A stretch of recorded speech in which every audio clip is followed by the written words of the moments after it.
పదాలు తెలియని పెదవులకు అమృతవాక్యం అమ్మ. సంతానలేమి సమస్యతో బాధపడుతున్న ప్రతి స్త్రీమూర్తి బాధను మేము అర్థం చేసుకోగలం. 49 ప్రజాస్పందన కార్యక్రమంలో భాగంగా ప్రస్తుతం మనం ఒంగోలు నియోజకవర్గ పరిధిలో ఉన్నాము. వైఎస్ జగన్మోహన్ రెడ్డి పరిపాలనా వ్యవస్థ విధానం ఏ విధంగా ఉంది, అభివృద్ధి జరుగుతుందా లేదా, ఉద్యోగ కల్పనలో కానీ పరిశ్రమలలో కానీ ఎటువంటి నిర్ణయాలు తీసుకుంటుంది, రాబోయే రోజుల్లో మళ్ళీ వైఎస్ఆర్ కాంగ్రెస్ పార్టీ అధికారంలో రావడానికి ఎటువంటి వ్యూహాలతో ముందుకు వెళ్తుంది.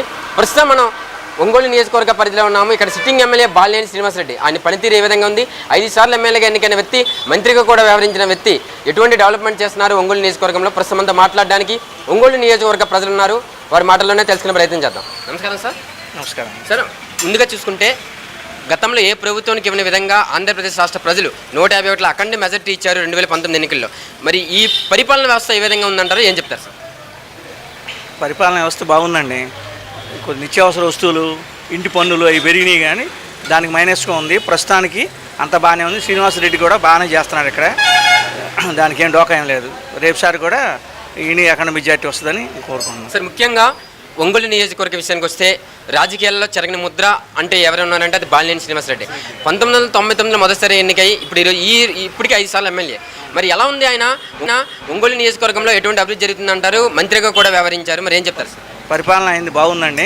ఇప్పుడు మంత్రిగా కూడా చేస్తున్నారు కదా. ఒంగోలు అభివృద్ధి బాగుంది, దానికి ఏం డోకా ఏం లేదు. ఈసారి కూడా ఆయనే వస్తారు. ఆయన పైన వ్యతిరేకత ఉందని కొన్ని వర్గాలు సోషల్ మీడియాలో వార్తలు అయితే వస్తున్నాయి, ఏం చెప్తారు సార్? ఎక్కడైనా జరిగేది అదే కదండి, ఊరికి అలా చెప్తుంటారు. పార్టీలు మారుతారని లేదు, పార్టీలు ఏం మారరు. సార్, ముఖ్యంగా సంక్షేమ పథకాల రూపంలో కొన్ని వేల కోట్ల ఖర్చు చేస్తున్నప్పటికీ కూడా నిత్యావసర ధరలు పెరిగాయి, ఉపాధి కల్పన లేదు అని కూడా విమర్శ అయితే ఉంది. మరి అలాంటి వారికి ఏం చెప్తారు సార్? ఉపాధి అంటే ఆటోమేటిక్గా అక్కడ యుద్ధం జరుగుతుంది, దాని గురించి అన్ని రేట్లు పెరిగినాయి, దానివల్ల ఇక్కడ బ్యాడ్ అనిపించింది. కానీ సంక్షేమ పథకాలకి డబ్బులు తీసుకొస్తున్నారు, ఉన్నా లేకపోయినా జరుపుతున్నారు, దానికి బాగానే ఉంది. అనేవాళ్ళు అంటూ ఉంటారు, ప్రతిపక్షం మామూలు. ఇది ఈ జగన్మోహన్ రెడ్డి గారు బ్యాడ్ నేమ్ అంటూ ఏం లేదు.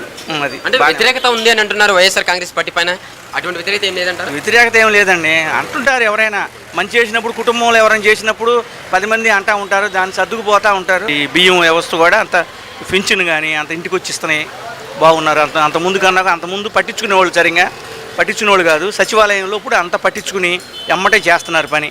అది సార్, ఒంగోలు నియోజకవర్గంలో టీడీపీ పార్టీ బలంగా ఉందంటారా, లేదంటే వైఎస్ఆర్ కాంగ్రెస్ పార్టీ బలంగా ఉందంటారా? బాలినేని శ్రీనివాసరెడ్డి ఒకవేళ అధిష్టానం సీట్ ఇస్తే వచ్చే ఎన్నికల్లో గెలిచే అవకాశం ఉన్నాయంటారా? బాలినేని శ్రీనివాసరెడ్డి గెలుస్తారండి. ఒంగోలు నియోజకవర్గంలో సీట్ ఇస్తే బాలినేని శ్రీనివాసరెడ్డి మళ్ళీ గెలుస్తారు. సార్, ఒంగోలు నియోజకవర్గంలో టీడీపీ పార్టీ బలంగా ఉందంటారా, వైఎస్ఆర్ కాంగ్రెస్ పార్టీ బలంగా ఉందంటారా? వైఎస్ఆర్ బలంగా ఉంది. వైఎస్ఆర్ బలంగా ఉంది. ఈ 3 ఏళ్ల పరిపాలన చూసుకుంటే అభివృద్ధిలో ఎటువంటి ముందు అడుగులు వేస్తున్నారు జగన్ ప్రభుత్వం అంటారు? చాలా ఫాస్ట్గా ఉన్నారు. చాలా ఫాస్ట్గా ఉన్నారు. ముఖ్యంగా ఒంగోలు నియోజకవర్గంలో sitting MLA Balineni Srinivasa Reddy senior నాయకులు 5 సార్లు ఎమ్మెల్యే. మరి ఎటువంటి డెవలప్మెంట్ చేస్తున్నారు? ఆయన పైన విమర్శ అయితే ఉంది, పార్టీలు మారుతారని, లేదా చిన్న చిన్న వ్యతిరేకత కార్యకలాపాలు కూడా చేస్తున్నారని అంటున్నారు. మరి ఆయన గురించి ఏం చెప్తారు? ఆయన పైన వస్తున్న ఆరోపణల గురించి ఏమంటారు? ప్రస్తుతానికి వ్యతిరేకత అనేది ఎక్కడా లేకుండా ఉండదు. ఎందుకంటే వ్యతిరేకం ఉంటేనే అవతలలో పనిచేద్దాం అనే చురుకుతనం కూడా ఉంటుంది. ఎందుకంటే వాళ్ళు అవతలలో ఎంచడం దాని గురించి మనం కూడా ఆలోచిస్తాం. వాళ్ళు ఎంచుతారని ఒక ఆలోచన మనలో ఉండిద్ది. కాబట్టి వ్యతిరేకత అనేది సహజంగా ఉంటుంది. అది దాని గురించి పట్టించుకుంటే ఈరోజు మన శ్రీనివాసరెడ్డి గారు నడవడం అనేది జరగడం కష్టంగా ఉంటుంది. ఓవరాల్గా చూసుకుంటే వైఎస్ జగన్మోహన్ రెడ్డి పరిపాలనకి 100 మార్కులకి ఎన్ని మార్కులు వేస్తారండి? 60 వేస్తాను. కొద్దిగా డెవలప్మెంట్ కావాలి, ఈసారి వస్తే ఇంకా బెటర్గా చేస్తారని నేను కూడా ఆశిస్తున్నాను. అంటే మళ్ళీ జగన్మోహన్ రెడ్డి వచ్చే అవకాశాలు కనిపిస్తున్నాయి పుష్పలంగా, లేదంటే తెలుగుదేశం కానీ ఇంకెతర పార్టీలు పొత్తుల్లో భాగంగా వచ్చే అవకాశం కనిపిస్తుంది? మ్యాక్సిమం జగన్ వచ్చేస్తాయి. ఓవరాల్గా చూసుకుంటే రాష్ట్ర వ్యాప్తంగా వైఎస్ జగన్మోహన్ రెడ్డి ఎలా ఉందంటారు? ప్రభుత్వం పైన వ్యతిరేకత ఉందని కూడా వార్తలు అయితే వస్తున్నాయి, మరి ఏం చెప్తారు సార్? 120-130 మధ్యలో కంపల్సరీ మళ్ళీ గవర్నమెంట్ ఫామ్ అవుతుంది. ఇవన్నీ ఒక మనిషి 10 రకాలుగా మాట్లాడతారు. అవతల పార్టీ వాళ్ళు, ప్రతిపక్షాలు వాళ్ళంతా బ్యాడ్ ప్రచారం చేస్తున్నారు. మనమేం ఉన్నది చెప్పుకోలేకపోతున్నాం, అంతే తేడా. అంటే టీడీపీ, బీజేపీ, జనసేన ఈ 3 పార్టీలు కలిసి వస్తాయి అంటున్నారు. ఈ 3 పార్టీలు కలిసి వస్తే జగన్మోహన్ రెడ్డి ప్రభుత్వం అధికారం కోల్పోయే అవకాశం ఉందంటారు? ఎంతమంది కలిసి వచ్చినా ఏం కాదు. కలవకపోతే ఇంకా 140-150 దాకా వస్తాయి. కలిస్తేనే నేను చెప్పింది 120-130 మధ్యలో వస్తుందని. చంద్రబాబు ఉన్నప్పుడు ఎలా ఉండేదన్న ఆయన పాలన కానీ పథకాలు కానీ ఎలా ఉండేది చంద్రబాబు? చంద్రబాబు నాయుడు పాలన అంటే కొద్దిగా లోటుపాట్లు ఉన్నాయి. రైతు భరోసా వచ్చింది. చంద్రబాబు ఉన్నప్పుడు ఏమి పథకాలు వచ్చాయి? మాకేం రాలా. అంటే ప్రతిపక్షం ఏముంటుందంటే పథకాలన్నీ ఎక్కువగా పెట్టేశారు, అనవసరంగా పెట్టారు అంటున్నారు. పథకాలు అనవసరంగా ఉన్నాయా, లేకపోతే అన్నీ ఉపయోగపడాయా? అన్నీ ఉపయోగపడేవారు. మామూలుగా ఇప్పుడు ముసలివాళ్ళకి డబ్బులు ఇస్తుండ్రు, వాళ్ళు దేనికోసానికి వాడుకుంటున్నారు కదా, అన్నీ బాగానే ఉంది. చంద్రబాబు ఉన్నప్పుడు ఏ పథకాలు వచ్చాయి, ఆయన పాలన ఎలా ఉంది? ఇప్పుడు చంద్రబాబు నాయుడు ఉన్నప్పుడు వచ్చింది ఆటోలకు 10,000 అన్నదే విన్నాం, కానీ మేము మన దాకా అయితే ఏది రాలే కదా.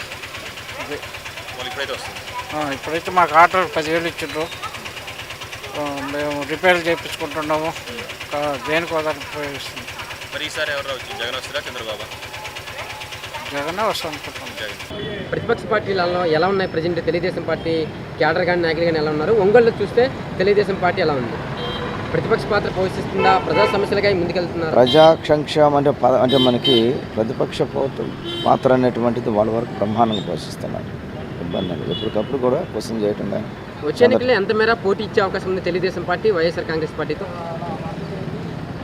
అంటే మనకి ఆ పార్టీ అనేటువంటిది గట్టిగా ఈసారి మాత్రం టఫ్గానే ఉంటుంది. తప్పగా ఉంటుంది.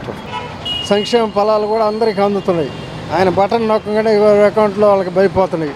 అంతకుముందు అలా జన్మభూమి కమిటీల్లో సగం వాళ్ళు నూకి సగం వీళ్ళకి ఇవ్వటం అవి కాదు, నేరుగా ఎవరి అకౌంట్లో వాళ్ళకి పడిపోతున్నాయి డబ్బులు కూడా. ఆర్థికంగా కూడా అందరూ సంతోషంగానే ఉంటారు. సరే, ఇంత అభివృద్ధి చేస్తుంటే ప్రతిపక్ష నాయకులు ముఖ్యంగా రైతులు ముఖ్యంగా చాలా ఆనందంగా బతుకుతున్నారు. రైతులు అన్ని పంటలు సమృద్ధిగా పండినవి, అనుకూలమైన రేట్లు కూడా ఉన్నాయి. డెవలప్మెంట్ విషయంలో ముందడుగు వేస్తున్నారు ఎమ్మెల్యే గారు. ఏం ఇబ్బంది లేదు.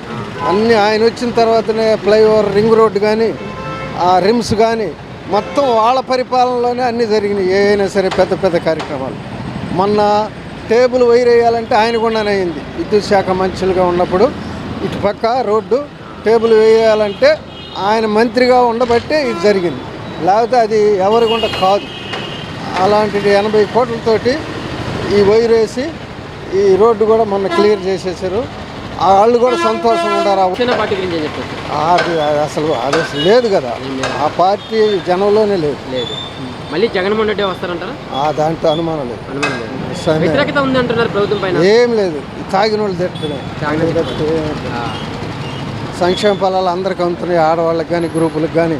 అసలు ఆయన చేసిన మేలు అంతంత మేలు కాదు. ఈ కరోనా టైంలో జగన్ లేకపోతే మన రాష్ట్రమే అడుక్కునేది. ఆయన ఉండటంలో అసలు ఎన్ని ఉద్యోగాలు, మామూలు ఉద్యోగాలు ఆయన కల్పించింది 4 లక్షల ఉద్యోగాలు కల్పించాడు జగన్. అంత మాత్రం ఉద్యోగాలు కల్పించిన వాడు కూడా మోడీ గుండా కూడా కాదు ఇన్ని లక్షల ఉద్యోగాలు కల్పించాలంటే. మోడీ ఏదో అబద్ధ మాటలు చెప్పాడు కానీ 1 కోటి ఉద్యోగాలు నేను వచ్చాను, 1 కోటి కాదు 2 లక్షలు కూడా మోడీ ఇప్పించి ఉంటుంది. అంటే చంద్రబాబుకి జగన్ గారికి తేడా ఉందండి. ఆయన అన్నప్పుడు ఎలా చేసి నేను వచ్చినప్పుడు ఎలా చేస్తుంది కదా. కొంతమంది అంటున్నారు మేము అభివృద్ధి చేశాము, నేను వచ్చిన తర్వాత అభివృద్ధి లేదని చెప్పి అంటున్నారు. అది నిజం అనుకోవచ్చా? లేదులేండి, చంద్రబాబు నాయుడు చేశాడు, ఈయన అంతకంటే బాగా డెవలప్ చేస్తున్నాడు. చంద్రబాబు నాయుడు చేయనని అంటంలా, చేశాడు. ఎంతవరకు చేశాడు? అది పావుల వంతే చేశాడు. ఈయన 90% చేస్తున్నాడు పని.